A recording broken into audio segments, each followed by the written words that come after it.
스타니파타에서인가 보면은 그런 구절이 나와요. 어떤 사람이 이제 본인이 체험한 걸 막 얘기를 해요. 그러면서 이것이 열반입니다. 이렇게 얘기를 해요. 아마 그럴 겁니다. 그러니까 부처님께서 당신이 체험한 건 내가 인정. 오케이. 근데 그것에 대해서 열반이라고 정의를 내린 거는 노인정. 그건 아니다. 이렇게 판단하지 말라고 하셨어요. 지혜가 얘기해 주는 것만 들어야 했는데 사실 초반에는 아는 마음까지도 사실은 아는 마음, 아는 것만 해도 이것이 지혜인지 아닌지 잘 안 보여요. 정말 지혜, 그러니까 이것이 진짜 지혜가 얘기해 주는 것인지 지혜가 아닌지 번뇌가 얘기해 주는 것인지 그걸 알려면은 상카라 우백가까지는 가야 돼요. 상카라 우백가냐나 그 위파사나 지혜 중에 거의 하이라이트. 정도 수행 혹은 사티파타나 수행은 부처님께서도 에까야노라는 표현을 하셨어요. 에까야노. 에까가 하나란 뜻이고 야노가 야나가 길이란 뜻이에요. 길. 에까야노. 유일한 길이다. 하나의 길 단지 이거밖에 없다. 그러니까 어떤 뭐 꼼수 그런 건 없어요. 그냥 묵묵히 그냥 조건을 닦는 것밖에는 없습니다. 근데 하면 또 돼요. 그건 또 부처님께서 그건 또 보증을 해놓으셨죠. 대념초경에도 나오죠. 보증해 놓으셨죠. 부처님께서. 네. 사티파타나 수행을 하면은 뭐 며칠 몇 년 만에 분명히 뭔가 성과를 이룰 것이다. 제가 29에 출가를 했는데요. 29에 출가를 했어요. 부처님하고 똑같은 나이에 출가를 했는데 29년 동안 번뇌에 유혹에 번뇌가 해주는 말만 듣고 살았었어요. 근데 어떻게 한순간에 이게 되겠냐고요. 안 되죠. 여기 앉아 계신 분들은 다 세납으로는, 그러니까 본래 나이로는 저보다 더 연장자시잖아요. 그죠? 본인이 살아온 세월, 그러니까 쌀띠 없이 살아온 세월을 생각해 보시면 될 거예요, 다들. 내가 15년, 뭐 30년, 40년을 그냥 번뇌로서 살아왔는데, 물론 단 하루 해가지고, 물론 과거에 그게 있다면은, 바람일이 있다면, 그건 또 모르는 거예요. 바람일이 있다면은 단 하루만 해도 뭐 아란이 되고, 뭐 수다원이 되고, 할 수도 있겠죠. 근데 그런 분들은 이미 부처님 시대에 다 태어나셔서 이미 입적하신 분들이고. 욕심내지 말고 좀 현실적으로 봐야 돼요. 우린 지금 부처님 출연하신 지 2500년이 지난 세월에 세상에 태어났어요. 지금 우리는. 우리 업은 그래요. 박복하죠.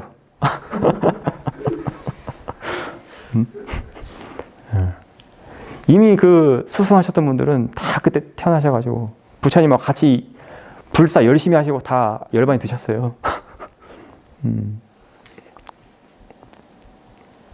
초전법륜경 딱 그거 듣고 바로 그 자리에서 꼰다냐 존자는 수다원이 되셔가지고 부처님 저 출가하겠습니다.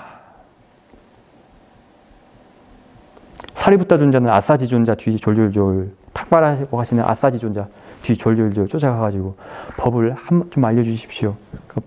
아사지 존자가 4구절을 해주는데 2구절만 딱 듣고 그냥 그 자리에서 바로 수다원이 되죠. 부처님도 하셔서 그럼 나도 할 수 있다 이렇게 하면 돼요. 또 부처님께서 법을 설하셨잖아요. 하라고. 길도 열어 놓으셨잖아요. 근데 왜 안 하냐고. 마다할 이유가 없다 그거예요. 이 법을 지금 만났을 때 지금 이 순간 해야 한다는 거예요. 정년퇴직하고 수행해야지 이런 마음 먹었는데 정년퇴직하고 미얀마 들어가서 시어민 사회들한테 시어민 가가지고 개 받고 출가하고 해가지고 수행해야지 했는데 아이고 내전이 터져버렸네. 네? 아이고 코로나 때문에 못 들어가네. 이제 어떡할 거예요? 어떡할 거예요?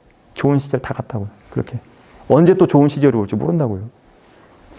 그러니까 지금 현재 지금 여기서 이 법을 듣거나 한 번이라도 들었다면은 접했다면은 지금 하시면 되는 거예요. 지금. 인과법에 대해서 다른 한 가지 또 측면을 얘기해 드릴게요. 부처님께서 그 배에 돌멩이를 얹는 비유를 드셨죠. 배가 가라앉을 정도의 돌멩이가 있으면 어떻게 하면 되냐. 그럼 배를 더 키우면 된다. 배를 더 크게 만들면 된다. 이렇게 하셨죠. 그 돌멩이가 악업이고 그 배는 선해요. 선업. 살생을 안 짓겠다라고 마음만 먹으면은 방법을 찾게 돼 있어요. 근데 그걸 죽였을 때 거기에 어떤 마음이 있었는지 본인이 그거를 진솔하게 한번 볼 수 있어야 돼요. 말로는 명복을 빌어준다고 하지만은 게으름이 있진 않았나? 이걸 분명히 잡아가지고 밖에다가 날려보낼 수 있었을 텐데, 아니면은 뭐 종이라든지 그런 걸 이용해가지고 밖으로 보내줄 수 있었을 텐데, 그렇잖아요. 근데 그 시간이 귀찮아가지고 그럴 수 있고요. 그러니까 본인이 견해가 딱 있으면은 방법은 찾게 돼 있어요. 법구경에 보면은 짝꾸빨라라는 스님이 계셨어요. 그 스님이 왜 짝꾸빨라냐면은 짝꾸가 눈이란 뜻이에요. 눈. 빨라가 무슨 뜻이냐면 보호하다 그런 뜻이거든요. 근데 눈을 보호하다 그런 뜻인데 이게 비꼬아서 이름을 붙인 거예요. 장님이거든요, 그 스님이. 그래서 이름이 짝꾸빨라예요. 근데 그 스님이 아란이셨는데 그 경행을 하시는데 아란인데도 이제 장님이니까 경행을 하는데 개미를 밟아서 죽였어요. 그러니까는 다른 비구들이 막 비난을 하거든요. 어떻게 죽일 수 있느냐, 살아있는 그 생명체를. 부처님께서 딱 판결을 내리시죠. 짝꾸빨라는 죽일 의도가 전혀 없었다. 무죄, 땅땅땅. 남방에서 이렇게 지나다 보면은 수행처에 있으면은 뱀들을 많이 봐요. 뱀. 코브라도 보이고요, 독사도 보이고. 제가 봤던 뱀 중에 가장 컸던 건 이마했던 뱀인데. 아침에 탁발나게 경행하고 딱 돌아오는데 그 개가 이렇게 지나가더라고. 순간 마음이 확 나가요. 막 이게 막 공포심이라든지 그런 것도 일어나. 순간. 근데 그것이 일어나는 것도 한 순간이고, 그 일어났을 때 그걸 또 이렇게 지켜보는 것도 그건 또 다른 차원이에요. 근데 가가 이렇게 지나가는데 그냥 가는 그 갈 길 가더라고. 내가 건들지 않으니까. 제가 안 건드니까 지 갈 길을 가요. 근데 제가 좀 유심히 째려봤거든요. 그러니까 가가 또 가다가 길을 멈추고 또 저를 딱 봐요. 신기하더라고, 그건 또. 아주 네 갈 길 가라 하고. 그러니까 의도를 느꼈는지 모르겠어요, 하여튼. 모르고 짓는 악업이 더 무겁다고 하시는 거예요, 부처님께서. 모르기 때문에 계속 반복해서 해요. 그거에 대해서 경각심도 없고. 사실 횟집에 가면은 누구나 다 그 앞에 수족관에 생선이 있다는 걸 다 보잖아요. 그 보라고 전시를 해놨잖아요. 그러면은 내가 메뉴를 하나 시키면 분명히 그 아이들 중에 하나가 나로 인해서 죽는다는 거 다 인식을 하잖아요. 근데 그 사티가 없고, 그러니까 법을 듣지 않은 사람들은 그것을 어떤 깊은 잠재 의식 속에서는 알고 있을지언정 그거에 대해서 어떤 다시 한번 생각해보는 그런 걸 안 한다, 그거예요. 낚시도 마찬가지고. 낚시하는 사람들은 그 낚시 광들 많잖아요. 막 그 경산에 있을 때도 막 그 쫓아내도 오고 쫓아내도 와요. 그래서 모르고 짓는 업이 더 크다, 그거예요. 계속 짓기 때문에. 의도는 계속 일어나요. 내가 알건 모르건. 어떤 분이 그래요. 파리가 해가지고 딱 앉으니까는 그냥 파리처럼 탁 잡아요, 그냥. 바로 그냥 파리가 보이자마자 이렇게 잡는다고요. 의도를 본 거예요, 못 본 거예요? 못 본 거예요. 얘를 잡아야겠다는 의도도 못 받고 이것이 옳은지 그른지도 못 보는 거예요. 사티가 없으니까. 그러니까 의도 관찰을 하는 것도 근데 의도 관찰을 하려면은 보통 이제 몸을 많이 보게 되니까 또 몸을 많이 보게 되거든요. 의도 관찰은. 그것도 보면 좋은데 이제 핵심은 그것만 보면 또 안 되고 그냥 사티를 계속 하면서 거기에 의도가 있으면 그냥 의도가 있는 줄 알고. 제가 원불교를 다녔었는데 원불교에서도 그 마음 공부를 시킬 때 그런 방법을 써요. 그래서 뭐 화내는 마음이 일어났다 하면은, 성냄이 일어났다 하면은 거기서는 경계다, 마음 공부해야지, 이걸 이게 그걸 해요. 알고 이렇게 하듯이 거기서도 이렇게 주문처럼 경계다, 마음 공부해야지, 이걸 막 이렇게 훈련시키거든요. 네. 근데 그게 맹점이 뭐냐면은 그렇게 성내는 마음이 일어났을 때 경계다 하고 사티를 두지만 그 성냄이 사라지면 또 사티 놔버린다고요, 또. 그게 아니라 사티는 쭉 계속 가는데 거기에 그냥 성냄이 일어났으면 성냄이 일어나는 줄 그냥 그 사티에 걸쳐져 있는 거예요, 그냥 가가들이. 마음의 변화가 이렇게 가는 거는 가는 거고 사티는 계속 쭉 가야 하는 거예요. 그것이 일어났을 때 어떤 마음의 심정의 변화라든지 작용이라든지 그런 것들이 일어났을 때만 사티를 두는 것이 아니라 아침에 눈 떠서 저녁에 잘 때까지 사티가 쭉 계속 그냥 이어져야 하는 거예요. 의도가 변화하는 것도 보려면 어떻게 돼야겠어? 사티가 계속 그 변화하는 순간순간에 계속 사티가 쭉 촘촘히 있어야죠.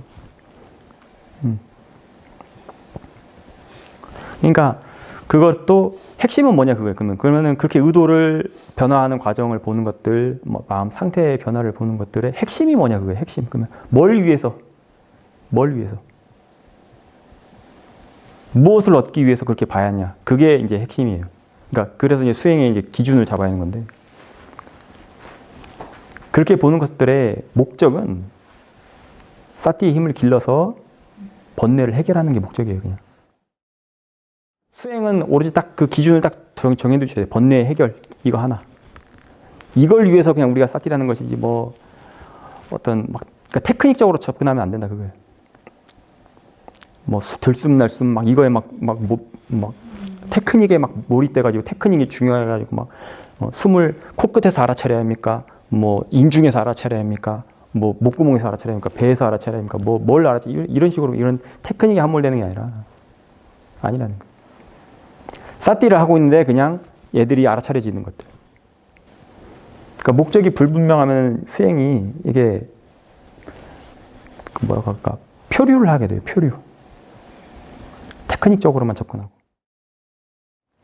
쉐어민 수행도요. 쉐어민 수행 20년, 30년 한 사람들 중에서도 표류한 사람들 많아요. 다른 수행도 마찬가지고, 다른 수행처도 마찬가지고. 그러니까 저는 그런 분들을 보면은 좀 그 수행처를 바꿔보라고 이렇게 충고를 드리고 싶어요. 본인에게 맞는 그걸 찾아가라고. 지난번에도 얘기했었잖아요. 어떤 사람은 메타 수행이 맞지만, 어떤 사람은 메타 수행했는데 메타 수행 죽어도 안 돼. 막 성질만 더 나. 근데 장례식장 딱 가니까는 사마디가 저절로 생겨. 그 사람 말하는 그 부정관, 그 죽음에 관한 그 사티 수행. 그게 되는 사람이 있으니까. 다 본인의 그게 다르니까. 저는 그 근기할 때 그 근을, 그 인드리아를 저는 뭘로 이해하냐면은 그 오력으로 이해를 해요. 오력. 네.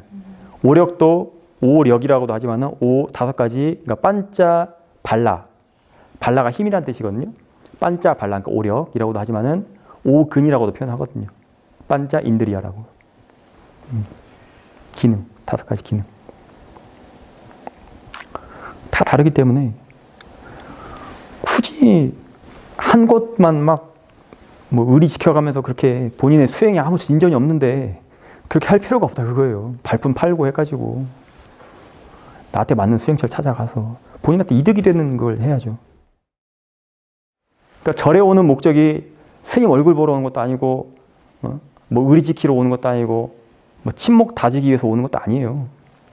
오로지 딱 하나, 본인의 이득, 그 수행, 열반, 체득, 번뇌 해결, 혹은 일상에서 어떤 도움이 된다든지 이 수행을 통해 가지고 수행이 유즈풀했나, 그러니까 영어로 유즈풀, 쓸모가 있어야 돼요. 쓸모가. 쓸모 없는 걸 왜 하냐 그거예요. 쓸모 있는 걸 해야지. 마음가짐이 바르지 않을 때는요, 아무리 사티를 해도 마음이 가라앉질 않습니다. 그리고 사티를 두는 것이 마음을 가라앉히기 위한 목적이 아니라는 것.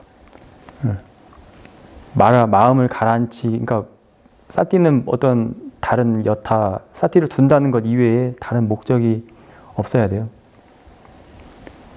뭘 하기 위해서, 마음을 가라앉히기 위해서, 고요하게 하기 위해서 사티를 둔다, 수행을 한다, 이러면은 거기엔 분명히 로바가 들어있습니다. 원하는 마음이. 근데 그 원하는 마음을 못 보는 것이죠. 개가 와서 이렇게 물 뻔했다고. 근데 자해 막 했어요. 너가 행복하기를, 근데 너가 행복하기를, 너가 편안하기를 이렇게 말은 하지만 사실 그게 마음속은 나를 물지 마 이거였다고요. 이 마음이었다고. 사실은 둔갑을 시킨 거, 내가 그냥 이렇게 합리화를 시킨 거, 둔갑을 시킨 것이지. 그렇기 때문에 또 하나 말씀드리고 싶은 거는 이론과 그래서 실제는 다르다 그거예요. 이론하고 실제는. 이론으로는 백날 이렇게 들었어도 본인의 그러니까 그 수행의 진척도를 보려면 그런 상황들을 많이 봐야 돼요. 그래서 태국 같은 경우는 스님들이 1년에 한 번씩은 무조건 두타행을 하거든요. 무조건 합니다. 두타행을. 저도 태국에 있을 때는 두타행 한 번 했었어요. 두타행하면서도 정말 많이 느껴요. 변화도 많고요. 수행의 진전도 많고요. 마음가짐을 바르게 하는 게 엄청 힘이 커요. 그게. 오히려 그것이 그 뒤에 일어나는 마음들을 해결하기보다도 마음가짐을 바르게 해주는 것, 그게 힘이 더 큽니다. 거기서 그냥 해결이 더 쉽게 되어버릴 수가 있어요. 그러니까 아까 그 제가 비유를 드렸던 호수와 그 하늘, 그리고 그 뒤에서 지켜보는 마음가짐을 바르게 해주면은 뒤에서 완전히 지켜보는 것도 될 수가 있고요. 근데 마음가짐보다 다른 쪽을 건드려준다면은 아직도 그 호수 위에 있는 그 이미지들을 보면서 계속 그것들을 어떻게 하려고 하는 그게 있을 수가 있어요. 그냥 알아차리면 됩니다.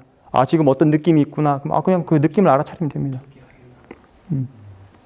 좋은 느낌이 있으면 그냥 좋은 느낌에 빠지지 말고, 나쁜 느낌이 있으면, 안 좋은 느낌이 있으면 또 안 좋은 느낌이라고 밀어내지 말고, 그냥 좋은 느낌이든 안 좋은 느낌이든 그냥 알아차리고 계속.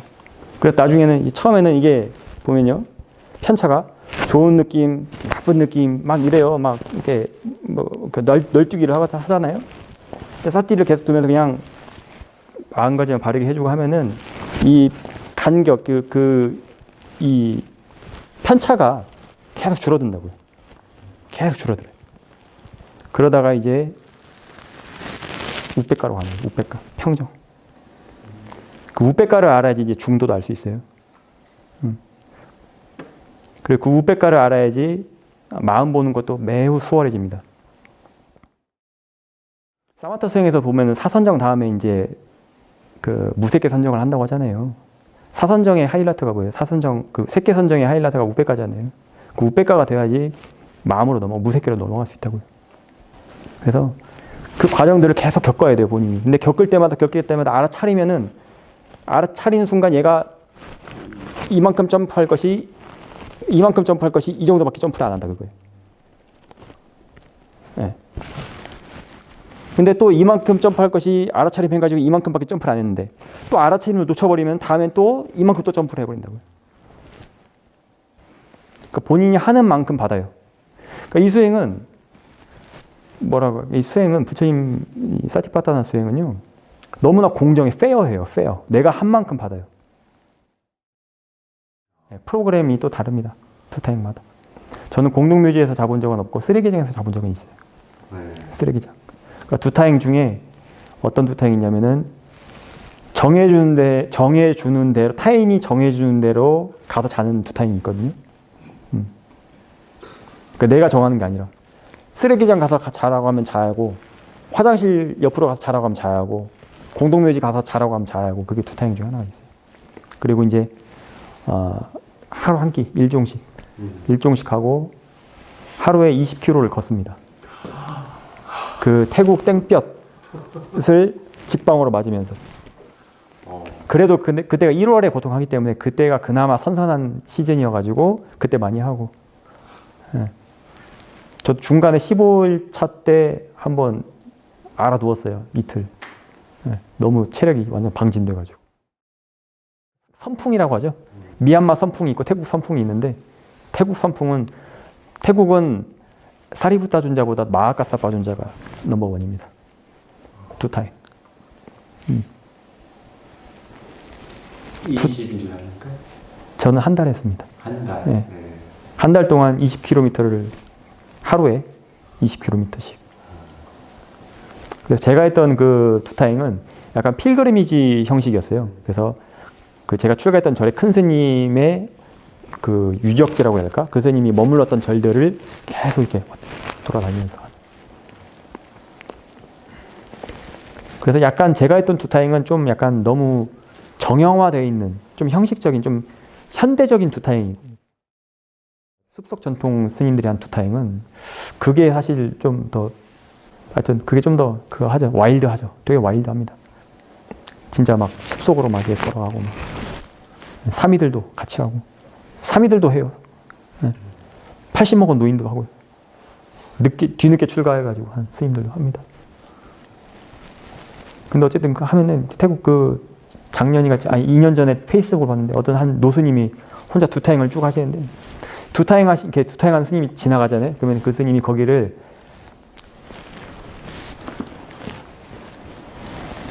그냥은 못 지나가요. 한 걸음 한 걸음 갈 때마다 제가자들이 보시러 올려요. 그래서 그냥은 못 지나가요. 나중에는 그 스님이 그걸 다 받아줄 수가 없으니까 그냥 터치만 탁탁 터치만 하고 그냥 가요. 그냥 터치만 하고 그냥 가시더라고. 안 보는 방법 하나, 알아차림 해가지고 지금 일어나는 마음을 보는 방법 하나. 어떤 방법이든지 간에 이 방법론만 가지고는 뭐가 더 수승하다고 얘기할 수가 없어요. 결과가 뭐냐에 따라서 달라져요. 이렇게 해가지고 번뇌가 해결이 됐다. 그럼 이게 더 수승한 거고요. 그러니까 번뇌 해결이 일시적으로 해결이 아니라 아란이 됐다 그 소리예요. 어떤 영적인 그 진보가 일어났다. 그럼 이게 더 수승한 거고요. 두 번째 방법을 해가지고 영적인 진보가 일어났다. 그럼 그게 더 수승한 거예요. 그러니까 아까 제가 말했잖아요. 그 수행의 그 기준을 딱 정해두라고요. 기준이 뭐라고요? 번뇌 해결이라고. 그것만 보고 가는 거예요. 그것만. 아잔 마하부아는 뭘로 유명하시냐면은 부정관으로 유명하십니다. 부정관. 그래서 그분이 낸 책이 있어요. 그림책입니다. 어떤 그림인지는 감이 오시죠? 네. 저도 그걸 봤는데 사고로 죽은 사람들 시체 막 그걸 모아놓은 책이 있어요. 아잔 마하부아 쪽에서. 그게 맞는 사람도 있어요.